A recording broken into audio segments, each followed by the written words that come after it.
আসসালামু আলাইকুম। আজকে যে টপিকটা নিয়ে আলোচনা করব সেটা হলো রেসিডেন্সিয়াল বিল্ডিং এর লোড ক্যালকুলেশন।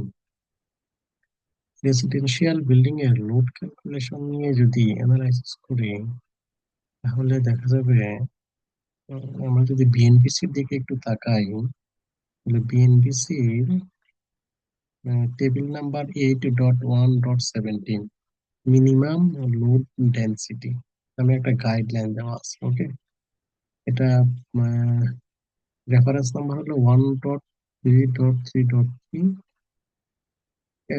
1.3.3.1 switch board. আর টেবিল নাম্বার হলো table 7.8.1.17 minimum load density. Okay, সেক্ষেত্রে বিভিন্ন বিল্ডিং এর ক্যাটাগরি দেওয়া আছে, যেমন residential building, single family, residential multi family, other যেমন hotel, hospital, hotel, different type of building. Non AC, AC এর জন্য ইউনিট লোড অর্থাৎ প্রতি স্কোয়ার মিটারে কত ওয়াট।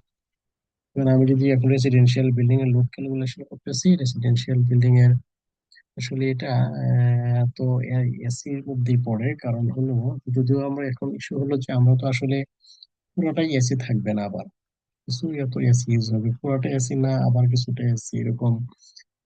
যেমন আমরা যদি একটা প্রাইভেট হসপিটালের কথা চিন্তা করি, সেক্ষেত্রে হসপিটাল, পুরো হসপিটালটা এয়ার কন্ডিশনিং সিস্টেম থাকে। ওকে, সেক্ষেত্রে হয়তো আমরা এরকম চিন্তা করতে পারি, কিন্তু আমাদের রেসিডেন্সিয়াল বিল্ডিং গুলো কিন্তু 100% এয়ার কন্ডিশনিং না। যেমন কমার্শিয়াল বিল্ডিং গুলো হয়তো অনেক সময় 100% এয়ার কন্ডিশনিং সিস্টেম থাকে।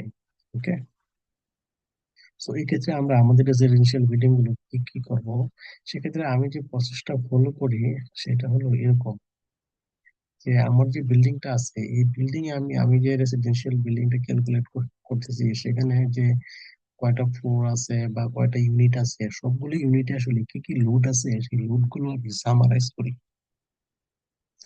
এখন এক্ষেত্রে যদি আমি চিন্তা করি তাহলে আমার কয়টা ফ্যান আছে, 1, 2, 3, 4, 5, 6, 7, 7টা fan. Ceiling fan, ceiling light, ceiling fan কোথায়, সিলিং ফ্যান, এই জিনিসগুলো আমি আপাতত রাখো। Ceiling fan 8টা। ওকে, কয়টা গণনা করলাম, 1, 2, 3, 4, 6, 7, 7টা। ওকে, 7টা। তারপর তারপর কি আছে, টিউবলাইট। টিউবলাইট 1, 2, 3, 4, 5, 1, 2, 3, 4, 5টা টিউবলাইট আছে। টিউবলাইট 5টা আছে। আর এসি গিজার পয়েন্ট নিয়ে আলোচনা করি। এসি অবলিক গিজার, এটা অবলিক কেন, এটার কারণ হলো সাধারণত আমাদের দেশে যেমন গরমের সময় আমরা এসি ইউজ করি, ওই সময় আমরা গিজার ইউজ করি না।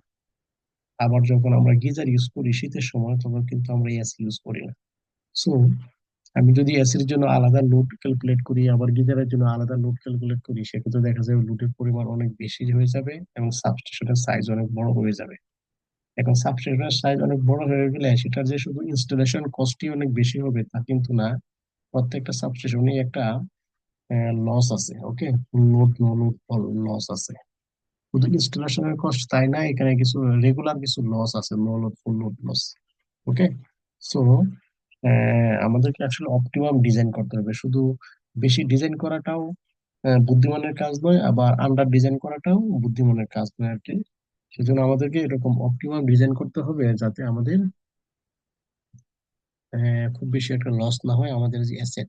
ওকে, আমাদের অ্যাসেটের যাতে খুব বেশি আইডল না থাকে এবং খুব বেশি ওভার ইউটিলাইজও যাতে না হয়। সেক্ষেত্রে আমি কোয়ান্টিটি নিচ্ছি 2টা, কারণ একটা বাসাতে সাধারণত 2টার বেশি এসি আসলে খুব বেশি একটা ইউজ হয় না। তবে সেক্ষেত্রে আমরা এখানে এখানে আরেকটা ব্যাপার আছে, আমি যে লুপ ক্যালকুলেশনটা এখানে করতেছি বা আপনাদেরকে যে শেখাচ্ছি কিভাবে করতে হয়, সেটা আপনাদের ক্যালকুলেট করবো। ক্যালকুলেট করার পরে আমরা আর্কিটেক্ট বা হাউস ওনারের কাছে সাবমিট করবো। সেক্ষেত্রে হাউস ওনার দেখবে যে আমি 2টা এসি এর লুপ ক্যালকুলেট করছি। যদিও প্রত্যেকটা রুমেই আমি এসির সিস্টেম রেখে দিয়েছি, কারণ কোন 2টা রুমে এসি ইউজ করে সেটা আসলে অনেকটা নিশ্চিত না। ওকে, কাজে দুইটা তো হাউস ওনার যদি বলে যে না আমার ক্ষেত্রে তিনটা দেন, বা অনেকে যদি বলে যে না আমার ক্ষেত্রে দুইটা দেন বা একটা দেন, সেটা ভিন্ন জিনিস। ওকে, লোড ক্যালকুলেশন। আপাতত আমি দুইটা রেখে দিয়েছি, যে একটা কারণ হলো শুধু এখানে এসি শুধু রাখলেই হবে না, যে লোড ক্যালকুলেশন, কারণ এসি তিনটে এসি যদি চলে আসলে এখানে অনেক বেশি বিদ্যুৎ বিল আসবে। সবকিছু মিলে এই জিনিসটা চিন্তা করতে হবে। তো এসি এবং গিজারের জন্য দুইটা 1500, প্রত্যেকটার জন্য 1500। সাধারণত আমাদের বাসা বাড়িগুলোতে 1.5 টন এসি ইউজ হয়। 1.5 টন এসির জন্য এখন যে এসি গুলো বের হয়েছে, এগুলোতে আসলে একটু ইনভার্টার টাইপের এসি, কম বিদ্যুৎ খরচ হয়। এরপর ওই 1.5 কিলোওয়াট এসি, দুইটার জন্য 3 কিলোওয়াট। টিউবলাইট 5টা, 40 ওয়াট। সাধারণত আমাদের দেশে যে আমরা ইলেকট্রিসিটির যে লাইট গুলো ব্যবহার করি, এখন যে এলইডি লাইট গুলো আছে, এগুলো 20-25 বা 10-15, 20-25 এর বেশি সাধারণত ইউজ হয় না। তারপর আমি 40 ওয়াট নিয়েছি, একটু বেশি, একটু মার্জিন রাখার জন্য। ওকে। ওয়াল লাইট, ওয়াল লাইট গুলো যদি আমি কনসিডার করি, টিউবলাইট গুলো কিন্তু আসলে one kind of wall light, কিন্তু আলাদা নাম দিয়েছি কারণ টিউবলাইট গুলো যেহেতু ইমার্জেন্সি লাইট। সেক্ষেত্রে ওয়াল লাইট কয়টা আছে এখানে? একটা, দুইটা, তিনটা, চারটা, পাঁচটা, ছয়টা। ওয়াল লাইট হলো 6টা এই বিল্ডিংটাতে। ওকে, ওয়াল লাইট 6টা, 25 ওয়াট। 25 ওয়াট আপনারা এখানে 30 ওয়াট দিতে পারেন। ওকে, 30 ওয়াট দিতে পারেন। 25 ওয়াট আপনারা 30 ওয়াট দিতে পারেন। এখানে আমি 40 ওয়াট দিচ্ছি কারণ এই এগুলো তো ইমার্জেন্সি লাইট, তো জেনারেটরের জন্য ইউজ হবে, সেজন্য আমি একটু বেশি এখানে রেখেছি, যাতে জেনারেটরের সাইজে যাতে আন্ডার সাইজ না হয় কোনো কারণে। ওকে, অল্প একটু বেশি নেওয়া হয়েছে। আচ্ছা, এরপর কি আছে? এরপর যদি দেখি আমি সিলিং লাইট। ওকে, সিলিং লাইট কয়টা? 1, 2, 3, 4,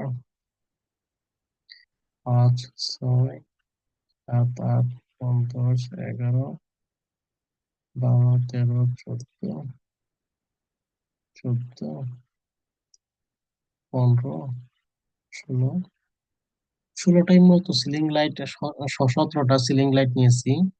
তো এগুলো তো আসলে স্পটলাইট, খুবই হয়তো 5 ওয়াট বা 3-4 ওয়াট, এগুলো ওই যে এক্সট্রা আমরা 10% রেখে দিই, ওইটার ভিতরে কাভার হয়ে যাবে, এটার জন্য আলাদা লাইট নেওয়ার প্রয়োজন নাই। তাহলে ওটা কয়টা ছিল? 16টা। ওকে, তাহলে সিলিং লাইট কয়টা? 16টা। ওকে, 25 ওয়াটের। 25 ওয়াটের। বাথরুম মিরর লাইট, বাথরুমের যে mirror light, bathroom mirror light, bathroom গুলোতে তো একটা সিলিং লাইট থাকে, সিলিং এর পাশাপাশি একটা মিরর লাইট থাকে। তিনটা বাথরুমে তিনটা মিরর লাইট। এখানে একটা মিরর লাইট, এখানে একটা মিরর লাইট, এই বাথরুমটাতে একটা মিরর লাইট। ওকে, তিনটা মিরর লাইট। মিরর লাইট তিনটা, 15 ওয়াট। মিরর লাইট গুলো সাধারণত বাথরুমের লাইট গুলো 15, এলইডি লাইট গুলো 15 ওয়াটেই সাধারণত ইউজ হয়। কিচেন লাইট দুইটা। কিচেনের লাইট গুলো যেহেতু আমি এখানে ক্যালকুলেট করে ফেলছিলাম, তো এখান থেকে দুটো বাদ দিই, কিচেনের জন্য আলাদা। ওভেন এবং ওয়াশিং মেশিন, দেখেন ওভেন এবং ওয়াশিং মেশিনের জন্য আসলে আমি অবলিক দিয়ে ক্যালকুলেট করছি। কেন? কারণ ওভেন আসলে আমাদের সব সময় ইউজ হয় না, হয়তো শুধু খাবার গরম করার জন্য ইউজ হয়। একই সাথে ওয়াশিং মেশিন আসলে সব সময় ইউজ হয় না, হয়তো সপ্তাহে 2 দিন বা 3 দিন এরকম ইউজ হয়। এবং ওয়াশিং মেশিন যখন ইউজ হচ্ছে, ওভেন একই সাথে ইউজ হইতে পারে, এটা মানে বলা যায় না, এটা একই সাথে ইউজ হইতে পারে, সেটা বলা যায় না, কিন্তু খুবই কম সম্ভাবনা আর কি। সেক্ষেত্রে জন্য 1300 ওয়াট একটা নিয়ে নিয়েছি আমি। Exhaust fan I mean kitchen hood যেটা আছে, সেটা এর জন্য একজস্ট ফ্যান। সাধারণত আমাদের দেশের রেসিডেন্সিয়াল বিল্ডিং গুলোতে যে যে বাথরুম গুলো থাকে, যে বা টয়লেট গুলো থাকে, এগুলোতে একজস্ট ফ্যান ইউজ হয় না, শুধু কিচেন রুমে একটা একজস্ট ফ্যান ইউজ হয়। বাথরুম গুলোতে দেখা যায় হয়তো একটা ছোট্ট একটা ইয়ার মতো থাকে, আলো বাতাস আসা যাওয়া করার জন্য একটা ভেন্টিলেশন সিস্টেম থাকে আর কি। তারপর ইলেকট্রিক ক্যালেন্ডার এবং ব্লেন্ডার। ইলেকট্রিক ক্যালেন্ডার মানে আয়রন, এবং ব্লেন্ডারের জন্য 700 ওয়াট একটা এখানে অবলিক দিছি, এই কারণে যে আসলে ব্লেন্ডারও যখন ইউজ হচ্ছে, ইলেকট্রিক ক্যালেন্ডারও যখন ইউজ হচ্ছে, এরকম আসলে কনসিকুয়েন্স সাধারণত একটু কমই হয় বা হইতেও পারে। যেমন যেমন oven, washing machine, electric calendar, চারটার মধ্যে যে কোনো দুইটা হয়তো ইউজ হচ্ছে, আর দুইটা ইউজ হচ্ছে না। এখানে এখানে হয়তো মনে করেন দুইটা ইউজ হচ্ছে, বাট এই সময় হয়তো এই দুইটা ইউজ হচ্ছে না, অথবা তখন আবার একটা এসি ইউজ হচ্ছে। এরকম হইতে পারে। যা হোক, আদারওয়াইজ আমরা যদি ইন্ডিভিজুয়ালি ধরতে যাই তাহলে লোডের পরিমাণটা অনেক বেড়ে যাবে, সেক্ষেত্রে সাবস্টেশনের পরিমাণটা অনেক বেড়ে যাবে। ওকে, করিডোরে কয়টা লাইট আছে? করিডোরে লাইট আছে হলো একটা, দুইটা, তিনটা, চারটা। এই পাশে আছে একটা, পাঁচটা। এই করিডোরের সিলিং লাইটটা আসলে আমি এখানে ক্যালকুলেট করে নিয়েছিলাম পাঁচটা। পাঁচটা যদি আমি এখানে বাদ দিই, এটা থাকবে হলো 9টা। যেহেতু করিডোরের জন্য আলাদা আছে, আলাদাই ক্যালকুলেট করি। Ceiling fan 7টা। টেবিল ফ্যানের যদিও এখানে সিস্টেম নাই, বাট আমি দুইটা ফ্যানের জন্য 85 ওয়াট করে রেখে দিয়েছি। রেফ্রিজারেটর সাধারণত অনেক বাসা বাড়িতে দুইটা রেফ্রিজারেটর থাকে, এক একটা যদি 250 ওয়াট করে হয়, আর দুইটা 500 ওয়াট। কম্পিউটার থাকে।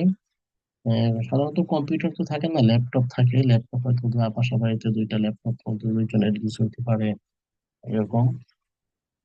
দুইটা ল্যাপটপ 200 ওয়াট। টেলিভিশন থাকে, টেলিভিশন সাধারণত একটাই থাকে।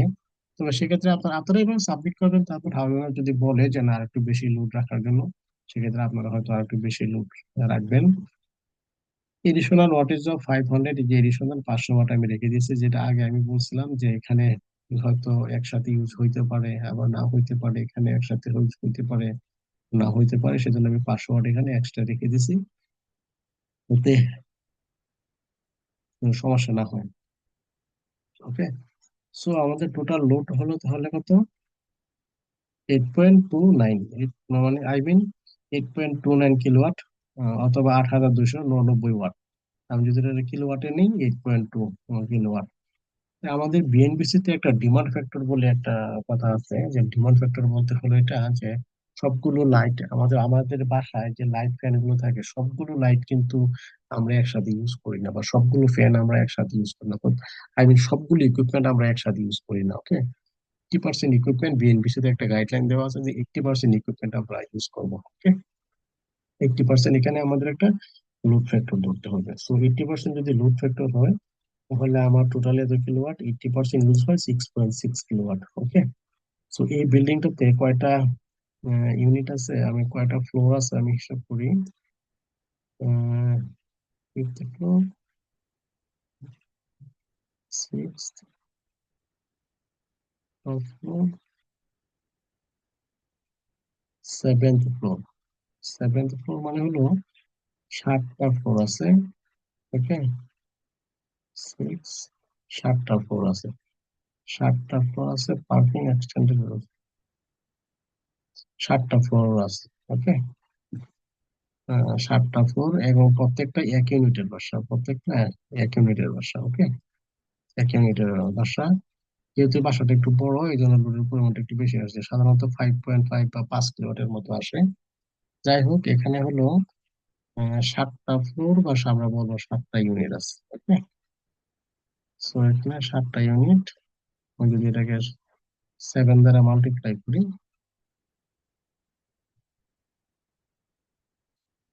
তাহলে 46 কিলোওয়াট। ওকে, এখন গিফট এই বাসাটাতে একটা 10 কিলোওয়াট নয়, একটা। সো এখানে ফর্মুলাটা হয়তো কাজ করেনি। একটা ওয়াটার পাম্প, একটা।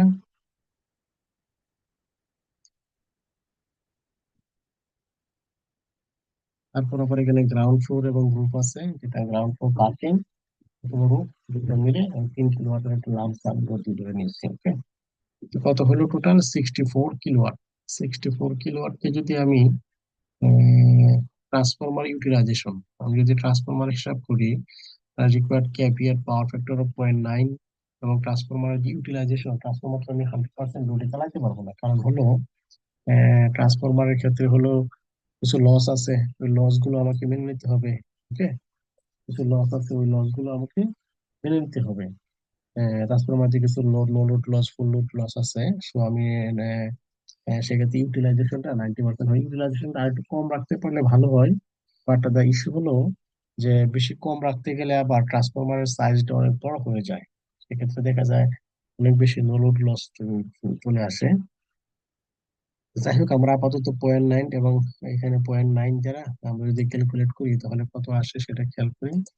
তো divided by 0.9, divided by 0.9। Okay, 80 kilowatt, substation 80 kilowatt. সেক্ষেত্রে রিকোয়ার্ড পাওয়ার ফ্যাক্টর হলো আমরা জানি 60% ইন্টু 0.6। ওকে, এত কিলোওয়াটের পাওয়ার ফ্যাক্টর। এখন আমার একটা বিষয় হলো যে আমার রিকোয়ারমেন্ট যদি হয় 84 কিলোওয়াট, তাহলে কিন্তু আসলে আমার সাবস্টেশনের প্রয়োজন নাই। এর আগে কিন্তু একটা নিয়ম ছিল যে যদি ডেসাতে আমি যতটুকু জানি যে টোটাল কোনো একটা বিল্ডিং এর জন্য যদি লোডের প্রয়োজন রিকোয়ার্ড লোডের পরিমাণ যদি 50 কিলোওয়াট এর বেশি হয়, তাহলে ওই বিল্ডিং এ সাবস্টেশন ইনস্টল করতে হবে। বাট রিসেন্টলি মনে হয় এই রিসেন্টলি আই মিন কয়েক বছর আগে, হয়তো 3-4 বছর আগে, হয়তো কয়েক বছর আগে এই রুলটা চেঞ্জ হয়েছে। এখন মনে হয় 80 কিলোওয়াট। অর্থাৎ কোনো একটা বিল্ডিং এর যে লোডের পরিমাণ যদি 80 কিলোওয়াট এর বেশি হয়, তাহলে ওই বিল্ডিং এ সাবস্টেশন ইনস্টল করতে হবে। যদি 80 কিলোওয়াট এর কম হয়, তাহলে ওই বিল্ডিং এ সাবস্টেশন ইনস্টল করতে হবে না। যে আমাদের এই বিল্ডিংটাতে যেহেতু লোডের পরিমাণ 84 কিলোওয়াট আসছে, তাহলে আমাদের আসলে সাবস্টেশন ইনস্টল করার প্রয়োজন নাই এখানে। ওকে, আমাদের সাবস্টেশন লাগবে না। ক্লিয়ার? এভাবে আমরা লোডের ক্যালকুলেশনটা করবো। ওকে, আচ্ছা, এখন আমরা যদি জেনারেটর সাইজিং করি, তাহলে জেনারেটরের জন্য কি হবে? একই রকম ভাবে ওই যে জেনারেটরের সাথে যে ইকুইপমেন্ট গুলো কানেকশন আছে, যেমন টিউবলাইট পাঁচটায় আমরা, আমি ধরে নিচ্ছি জেনারেটরের সাথে কানেক্টেড আছে। বাথরুমে 3টা সিলিং ফ্যান আছে, 3টা বাথরুমে 3টা ceiling fan, sorry ceiling light connection আছে। কিচেনে দুইটা, দুইটার মধ্যে আসলে একটা সম্ভবত ইমার্জেন্সি লাইট। তারপরে সিলিং ফ্যান 7টা, 7টাতেই ইমার্জেন্সি লাইট। এখন সিলিং লাইট দেখতে হবে কয়টা আসলে এটা। সিলিং লাইট গুলোর মধ্যে যেমন বারান্দা, স্টেয়ারে একটা, এখানে একটা, দুইটা ইমার্জেন্সি, এটা হলো ইয়া লাইট, ইমার্জেন্সি লাইট। 3টা কিচেনেটা তো ক্যালকুলেট করছি, 1, 2, 2, দুইটা আসলে সিলিং লাইট। এই যেমন এগুলো আসলে ইমার্জেন্সি লাইট না, এগুলো আসলে নন ইমার্জেন্সি লাইট। তার মানে আমার সিলিং লাইট বলতে গেলে কিচেনটা যেহেতু আমি আলাদাভাবে ক্যালকুলেট ধরা হয়ে গেছে, তো আমার ইমার্জেন্সি লাইট বলতে আসলে দুইটা লাইটেই শুধু প্রয়োজন হবে। ওকে, ইমার্জেন্সি লাইট আসলে অ্যাকচুয়ালি দুইটা না, কারণ আমার টিউব লাইট এখানে 5টা আছে। আমার বাথরুমের জন্য আলাদাভাবে 3টা আছে, কিচেনের জন্য আলাদা একটা আছে, সিলিং ফ্যান 7টা আছে। সিলিং লাইট হলো দুইটা, একটা হলো ড্রয়িং রুমে, আরেকটা সরি একটা ডাইনিং রুমে, আরেকটা আরেকটা হলো চেয়ারে। এডিশনাল ওয়ান কোয়ান্টিটি 200 ওয়াট ধরে নিচ্ছি। ওকে, যেহেতু এটা জেনারেটর, এখানে 500 ওয়াট ছিল, বাট এটা যেহেতু জেনারেটর, কারণ জেনারেটর তো অনেক বেশি কস্টলি, পরে জেনারেটর রানিং কস্ট অনেক বেশি ডিজেলের। সো এখানে 200 ওয়াট। একটা বাসাতে সাধারণত 1.2 কিলোওয়াটের বেশি আসলে জেনারেটর লোড প্রয়োজন হয় না আর কি। হ্যাঁ, সো আমার এখানে লাগবে হলো 7টা ফ্লোর। 7টা ফ্লোর, এখানে আমার 7 দ্বারা মাল্টিপ্লাই করতে হবে, 8.7 কিলোওয়াট। লিফট যদি জেনারেটর চালাতে হয় 10 কিলোওয়াট। ওয়াটার পাম্প জেনারেটর চালাতে হলে 5 কিলোওয়াট। গ্রাউন্ড ফ্লোরে সবকিছু মিলে 1 কিলোওয়াট। টোটাল রিকোয়ার লোডের পরিমাণ হলো 24.7 কিলোওয়াট।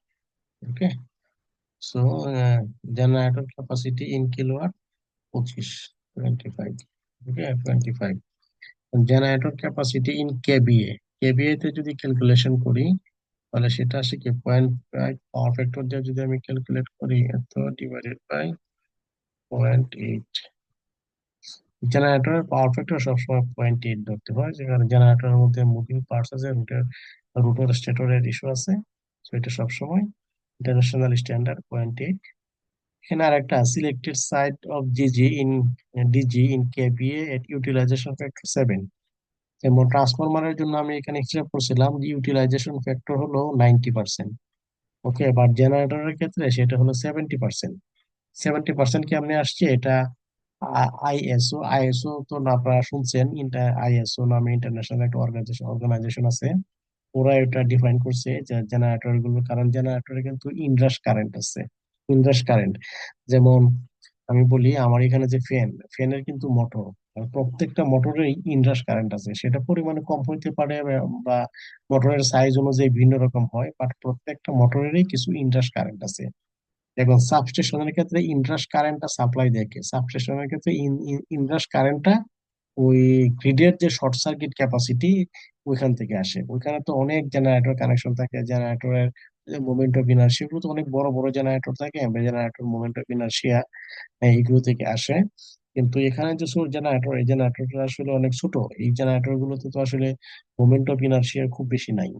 কাজে এরা আসলে শর্ট সার্কিট, আমি যদি এখানে 31 কেবিএ নিই, তাহলে দেখা যাবে ওই জেনারেটরটা চলবে, কোনো সমস্যা হবে না। বাট কিছুদিন পরে দেখা যাবে ওই যে অনেক জেনারেটর দেখবেন একটা সাউন্ড হয়, জেনারেটর যখন স্টার্ট হয় তখন ক্র্যাকিং একটা সাউন্ড হয়।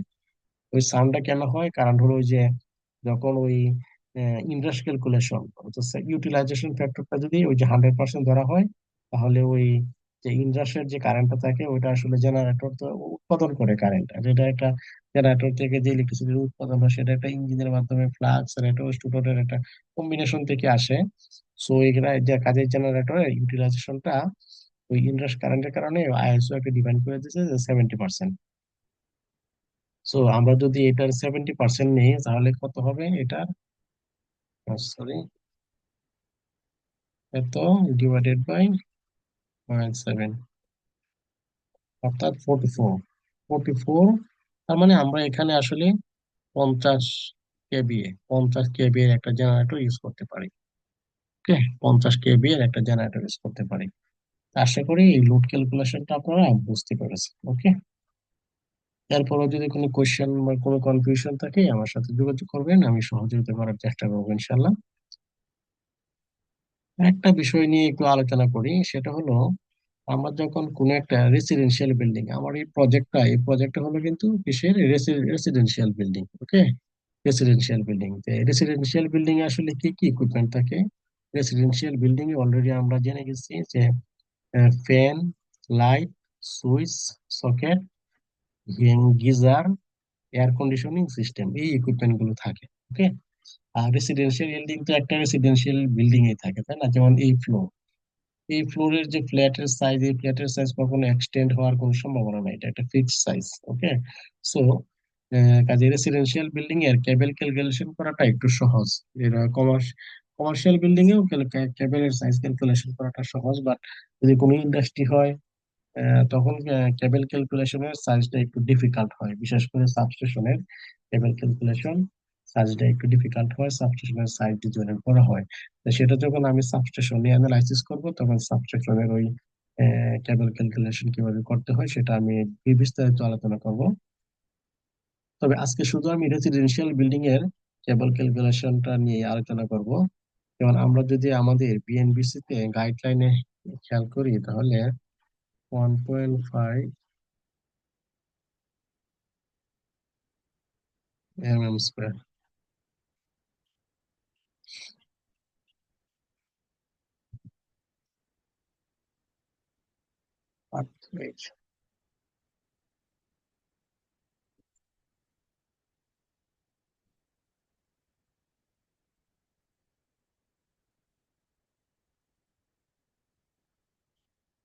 Recommended fan size in room. Okay, recommended fan size, আমি ফ্যানের ক্যালকুলেশনের সময় বলছিলাম যে recommended size in fan sweep up to 6 metre square.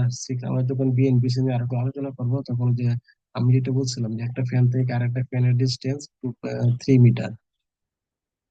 In general fan in large hall may be 3 to 3.5 meter in both direction in the horizontal plane.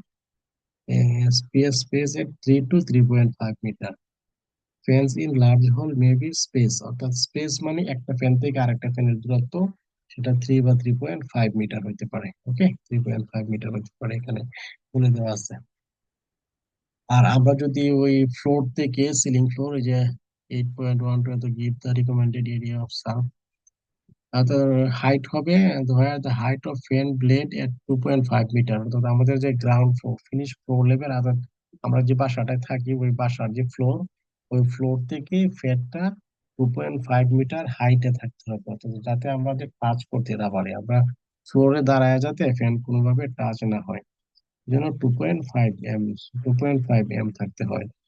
এবং এখানে ফ্যানের আরো কিছু ইস্যু আছে। ফ্যানের যে হুক, ফ্যানটা যখন আমি কানেক্ট করবো, যে দেখেন ফ্যানের এখানে কেবলের conduit 1.5 mm² PVC, isolated two cable, brown aluminium two cable কেন, একটা হলো ফেজ একটা নিউট্রাল। ওকে।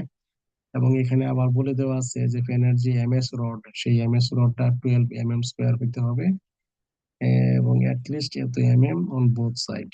এবং এটা 12 mm ডায়া হইতে হবে, এবং রড এবং যে রডের সাথে কানেক্টর থাকবে সেটা হলো দুই দুই পাশে 600 mm করে স্ল্যাবের ভিতরে থাকতে হবে, যাতে কোনোভাবে ওটা ভেঙে না পড়ে। ওকে।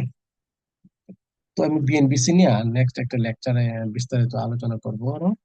তো যাই হোক, এখানে আমরা যেখানে আসছিলাম, আমাদের কেবলের সাইজ, অর্থাৎ কেবলের সাইজ হলো লাইট এবং ফ্যান। ওকে, লাইট এবং ফ্যানের জন্য এই যে এখানে আমি লিখে দিচ্ছি এটা সুইচ বোর্ড।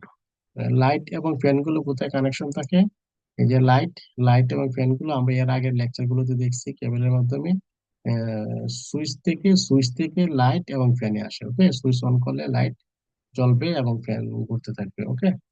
তো সুইচ বোর্ড থেকে লাইট এবং ফ্যান পয়েন্ট পর্যন্ত 1 mm² বিওআইএ এফআরএলএস। এফআরএলএস হলো ফায়ার রেজিস্ট্যান্স এবং low smoke. Fire resistance low smoke কেবল মানে কি, বিওআইএ এগুলো মানে কি, এগুলো ওই কেবল নিয়ে যখন আলাদা একটা ক্লাস করব শুধু কেবল, তখন এই সম্পর্কে আমি বিস্তারিত আলোচনা করব। আপাতত শুধু এখান থেকে এটুকু জানেন, রেসিডেন্সিয়াল বিল্ডিং এ আমরা লাইট এবং ফ্যানের জন্য 1.5 mm² কেবল ইউজ করি, এবং লাইট এবং ফ্যানের জন্য কোনো আর্থিং এর কেবলের প্রয়োজন হয় না।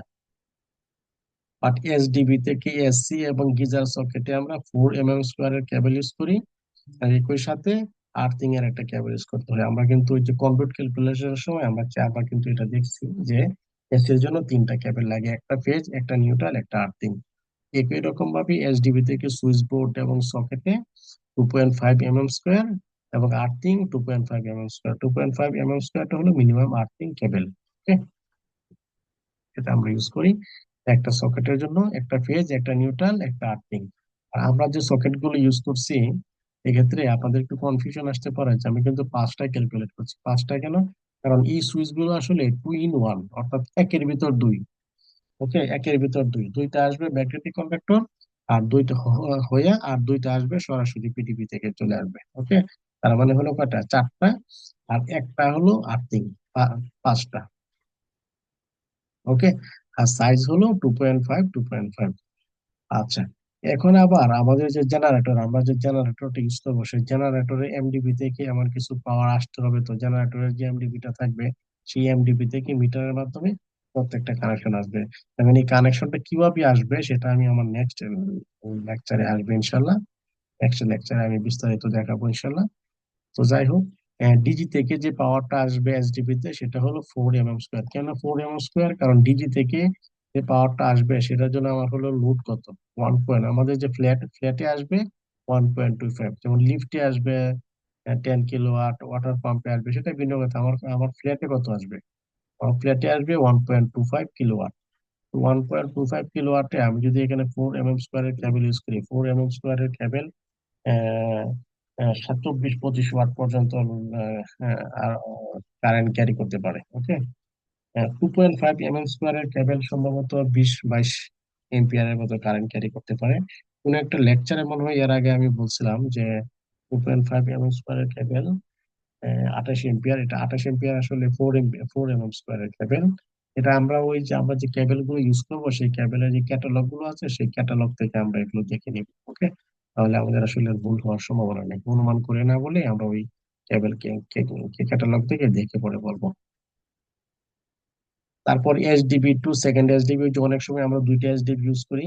যেমন এটা আমরা আগে বলে মেইন পাওয়ার ডিস্ট্রিবিউশন, আমাদের যে সাবস্টেশনটা থাকবে, যেমন এই বিল্ডিং হয়তো আমার সাবস্টেশন লাগবে না, বাট যদি আমার সাবস্টেশন থাকে, আমি আরো একটা বিল্ডিং এর এক্সাম্পল লোড ক্যালকুলেশন নিয়ে আরেকটা ভিডিও করব, আরেকটা লেকচার নিব, ওই যেই লেকচার যেখানে আমার সাবস্টেশন প্রয়োজন হবে। ওকে, তাহলে আপনারা আশা করি আর একটু ভালো বুঝতে পারবেন। ওকে। সো আমার যে সাবস্টেশনের যে মেইন ডিস্ট্রিবিউশন বোর্ড থাকবে, সাবস্টেশন না থাকলেও আমাদের যে পিডিবি থেকে যে কানেকশনটা আসবে, সেখানে যে একটা মেইন ডিস্ট্রিবিউশন বোর্ড থাকবে, সেই ডিস্ট্রিবিউশন বোর্ড থেকে যে আমাদের ফ্ল্যাটের যে এসডিবি তে আসবে, সেই এসডিবি তে আসলে আমরা আমরা আমাদের যেহেতু লোডের পরিমাণটা হলো 6.6 kW, সো আমাদের হয়তো থ্রি ফেজ কানেকশন লাগবে। থ্রি ফেজ আমি 6 mm² এক্স 2XY এফআরএলএস কেবল, এখানে একটা জিনিস খেয়াল খেয়াল করেন, এই যে কেবল গুলো এগুলো হলো ইনডোর, অর্থাৎ কন্ডুইটের ভিতর দিয়ে যাবে বা স্ল্যাবের ভিতর দিয়ে যাবে, ওয়ালের ভিতর দিয়ে যাবে, এগুলোতে আমরা বিওয়াই এফআরএলএস ইউজ করছি, ইনডোর কেবল। বাট এই যে কেবলটা আছে, এই কেবলটা কিন্তু আমার একটা মেইন কেবল, অর্থাৎ জেনারেটর বা সাবস্টেশন থেকে, সাবস্টেশন ডিবি বোর্ড থেকে আসবে এটা। এই কেবলটা একটু বেশি স্ট্রং হইতে হবে, সেজন্য আমরা 2XY, অর্থাৎ যেটার মধ্যে এই ক্যাবেলের যে ইনসুলেশন, এই ক্যাবেলের ইনসুলেশনটা আর একটু বেশি হেভি, আর একটু বেশি স্ট্রং। এইগুলো নিয়ে আমি ওই ক্যাবেলের উপর যখন একটা ডেডিকেটেড ডাইরেকশন নিব তখন আর একটু বেশি আলোচনা করব। ওকে, আপাতত শুধু এটুকু জানাই যে আমরা রেসিডেন্সিয়াল বিল্ডিং গুলোতে যে ক্যাবেল ইউজ করি সাধারণত ইনকামিং এর জন্য, এমডিবি থেকে অর্থাৎ সাবস্টেশন রুম থেকে আমাদের যে এইচডিবি তে আসে, সেখানে আমরা হয়তো থ্রি ফেজ কেবল, থ্রি ফেজ একটা নিউট্রাল, 4 6 mm স্কোয়ারের কেবল ইউজ করি, একটা আর্থিং কেবল ইউজ করি। আর একটা এসডিবি থেকে আমরা যদি দুইটা ইউএসডিবি ইউজ করি, আমি এর আগে যে ইলেকট্রিক্যাল ডিজাইনের যে বিল্ডিং, যে লেকচার গুলো আছে ওইখানে দেখবেন কোন একটা বিল্ডিং এ আমি দুইটা এসডিবি ইউজ করছি। ওকে, সো একটা এসডিবি থেকে আরেকটা এসডিবি তে 6 টু সিঙ্গেল কোর 6 mm স্কোয়ারের কেবল ইউজ করতে হবে, কেবল ইউজ করব, তাতে আর কোনো রিস্ক থাকবে না আর কি। ওকে, আর ডিজির জন্য 4 mm স্কোয়ারের কেবল ইউজ করলে হবে, কারণ এখানে আমার লোড হলো 1.2 বা সর্বোচ্চ হয়তো 1.5 কিলোওয়াট হতে পারে। সো 4 mm স্কোয়ারের কেবল ইজ ফাইন। ওকে, আমরা একটা ক্যালকুলেশন করি, আমাদের যেহেতু এখনো টাইম আছে 10 মিনিট। আমি 1.5 kilowatt, 1500 watt divided by 230 volt divided by 0.8 power factor, অর্থাৎ আমার কারেন্ট হয় কত, 8 এম্পিয়ার, 8.15 এম্পিয়ার। আর আমার 4 mm স্কোয়ারের কেবল কারেন্ট ক্যারি করতে পারবে 28 এমএম, 28 এম্পিয়ার। ওকে, এনাফ, এনাফ। ওকে, সো আমরা এই কেবল স্ট্রাকচারটা ফলো করব রেসিডেন্সিয়াল বিল্ডিং এর জন্য। ওকে, রেসিডেন্সিয়াল বিল্ডিং এর জন্য। আর আমি আরেকটা রেসিডেন্সিয়াল বিল্ডিং এর কেবল ক্যালকুলেশন, রুট ক্যালকুলেশন নিয়ে আলোচনা করব, যেখানে অনেকগুলো ইউনিট আছে এবং একটা সাবস্টেশন প্রয়োজন আছে।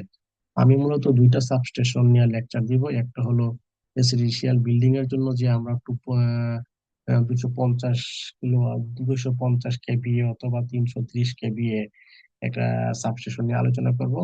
আর একটা সাবস্টেশন হলো একটা commercial building, sorry commercial building না, actually commercial building I mean, একটা সাবস্টেশন নিয়ে আলোচনা করব, সেটা হলো মনে করেন 2000 কিলোওয়াট, অর্থাৎ 2 MVA, 2 MVA একটা সাবস্টেশন নিয়ে আলোচনা করব। সেটা কমার্শিয়াল বিল্ডিং ই হোক বা কোনো একটা ইন্ডাস্ট্রি হোক, যাই হোক, বিশেষ করে ইন্ডাস্ট্রির জন্য। কারণ 2002 মেগাওয়াটের একটা সাবস্টেশন নিয়ে আলোচনা করবো। আমি দুইটা সাবস্টেশন নিয়ে আলোচনা করবো, আবারও বলছি। একটা হলো 250 বা 330 কেভিএ, এরকম একটা রেসিডেন্সিয়াল বিল্ডিং এর জন্য ইউজুয়ালি যা প্রয়োজন হয়। আর একটা সাবস্টেশন নিয়ে আলোচনা করব, যেটা হলো 2 MVA সাবস্টেশন, যেমন কক্সবাজারের যে আইকনিক বিল্ডিং, আমি এর আগের একটা লেকচারে বলছিলাম, ওইখানে ওই প্রজেক্টটাতে আমি কাজ করেছি। ওই কক্সবাজার আইকনিক বিল্ডিং এর যে সাবস্টেশন, ওই সাবস্টেশনটা আমি ইনস্টলেশনের সময় ছিলাম না, বাট আমি ডিজাইনের অ্যাপ্রুভ দিয়ে আসছিলাম যখন সেটা সম্ভবত 2 মেগাওয়াট ছিল, 2000 কিলোওয়াট বা টু টু এমবিএ।